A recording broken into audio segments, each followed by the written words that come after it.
You know, Brian, it was a long time ago. I have many Vietnamese friends who were on the other side, in other words, on our side. There's no reason for me to hold a grudge or anger. There's certainly some individual Vietnamese, some of the guards, that were very cruel and inflicted a lot of pain on me and others, but there's no sense in me hating Vietnamese when, as you know, and all of us know who have visited Vietnam, the Vietnamese people are very basically decent, gentle people, you know, and a victim throughout history, partially due to geography, of oppression and wars that have gone on for a couple of thousand years, or being occupied by another country such as the Chinese, and then the French, Japanese, French, then of course. So I hold no ill will towards them. I don't admire the communist system. I don't like it. I think they are going to fall sooner or later, just as, you know, the rest of communism is falling throughout the world. But overall, I hold no personal grudges. Let's go over some of just the statistics. You were in the Navy for how many years? Total of 22 years. From when to when? I graduated from the Naval Academy in 1958, and I left the Navy in early 1981. When did the plane go down? October 26, 1967. I was hit by a surface-to-air missile over the city of Hanoi. As I mentioned, we were bombing the thermal power plant. It was the first time we had bombed a target inside of Hanoi, and as many of our viewers will remember, they were very heavily defended, the city of Hanoi. They had rings of surface-to-air missiles. I counted 8 surface-to-air missiles in the air headed roughly in my direction, and one of them hit me. How badly were you injured? Broke both arms and my leg on ejection because I was in the dive when I was hit by the surface-to-air missile, and then when I was pulled out, my shoulder was badly damaged by a rifle butt, and I was bayoneted a couple of times. As I mentioned to you, they were quite quite restless. Fortunately for me, the Army came up and picked me up, put me in a truck, and took me. It was a 5-minute ride to the prison. May I say that that's another example of waste of the taxpayers' dollars. I'd gone to 4 different escape and evasion schools, and here I was shot down in the center of Hanoi in a 5-minute ride to the prison. So it was all that training was for naught. Again, how many years were you in the prison? 5.5 years. And how many years in how many different prisons? I was in 3 different prisons. One was that we called the plantation that you have taken films of, and the other was the old French prison, which I think we're going to see later on, called Wallow, which means in English, rough translation, furnace of fire, I understand, which was built by the French in 1943, and that's a real prison. And then we were taken out to a punishment camp for about 9 months in 1970 because we we actually wanted to have church services, and the Vietnamese had taken about 24 of us. Then we were taken back, and again back to Wallow Prison, where I stayed until we were released. And remember that in 1969 and 70, or particularly in 1970, the treatment of the Vietnamese of the prisoners changed dramatically, and there's a lot of theories as to why, but we went from basically solitary confinement, or 2 or 3 to a cell, to large cells of 45 or 50 in each. It was a dramatic and, by the way, wonderful change in the treatment. How many prisoners of war are there in the United States Congress? And there is none in the Senate. There are 2 others in the House, Pete Peterson and Sam Johnson. Sam Johnson from Texas, Pete Peterson from Florida. Did you know either one? Very well, both. Yeah, Sam Johnson much better than Pete Peterson, but I knew them both, yes. Is Sam Johnson, I mean, Pete Peterson's a Democrat. Yes, and Sam Johnson, Republican, yeah. Is there anything about being in prison that makes you a Republican or a Democrat? I think that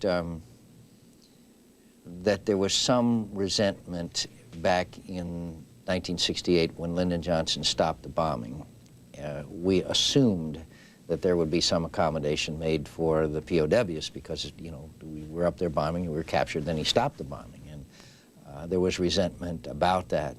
And also, I think there was, in the 1971-72 period, there was much more encouragement and help to the families by the Nixon administration than there had been before. Now, we could go into the reasons for that, but there was clearly more help for the families at that time. So, but also, as you know, military people have a tendency to be more conservative.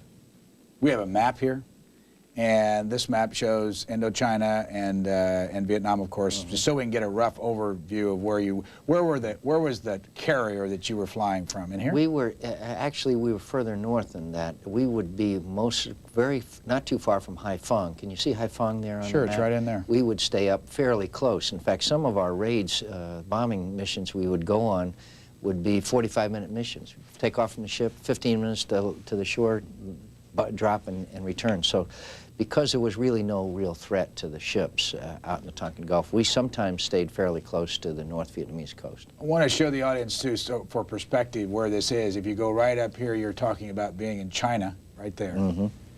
And right in there, and you come down and you're into the North Vietnam or the Hanoi area, Haiphong being right there. And then on the other side, of course, is Laos. Yes.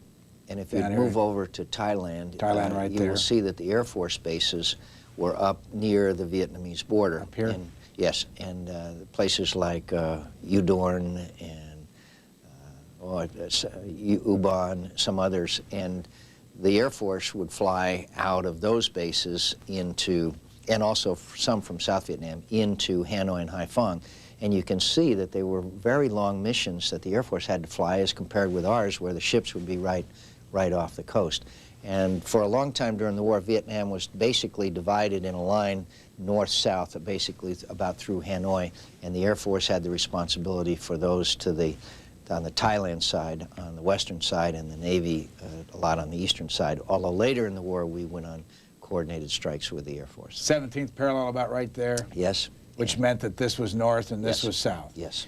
We've got some videotape, Senator McCain, of a B-52 crash site that has kind of become a mini tourist area over in Hanoi. Not many Americans have been there. Have you been there, by the way? This is the neighborhood. I have not been there. I've seen pictures of it before. Remember that the B-52s did not fly north until the Christmas bombing of 1972.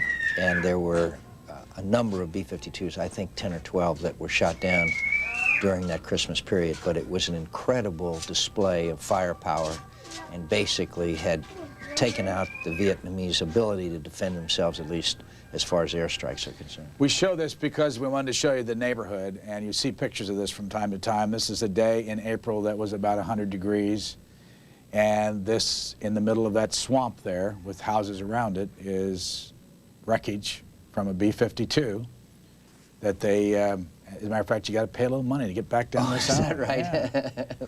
It's a free enterprise system at work, huh? Yeah, take a little car back in this area, but they let us shoot this. It didn't cost much, I can tell you that. Any reaction when you see a chunk of American B-52? Well, not particularly, except to hope that the crew obviously had gotten out. And also, I must say that you could make an argument that the B-52s were not used correctly during the Vietnam War. They bombed the jungles and the Ho Chi Minh Trail, whereas once they were sent north, they had a devastating effect, Brian. I mean, they just literally took out the air defenses of North Vietnam, where we had been using tactical air, not totally, very successfully in the past. B-52 is an awesome weapon of war, and I noted with some interest that some of them were used even in the Persian Gulf effort. And what was the difference in the size of your plane, say, and the size of this plane?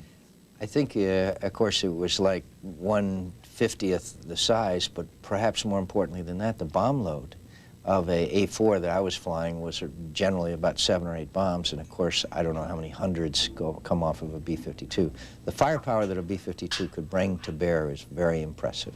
And the first few nights, it was very dangerous for the B-52s. Until they took out the air defenses, a number of them were shot down, as you know. This is in the middle of Hanoi. If you've just joined us, our guest is Senator John McCain, Republican of Arizona, who was a prisoner of war for 5.5 years. We're going to show some videotape in a moment from the prison cell where actually 2 of the 3 places where he was located while he was there. And this is in a neighborhood that's fairly easy to get to.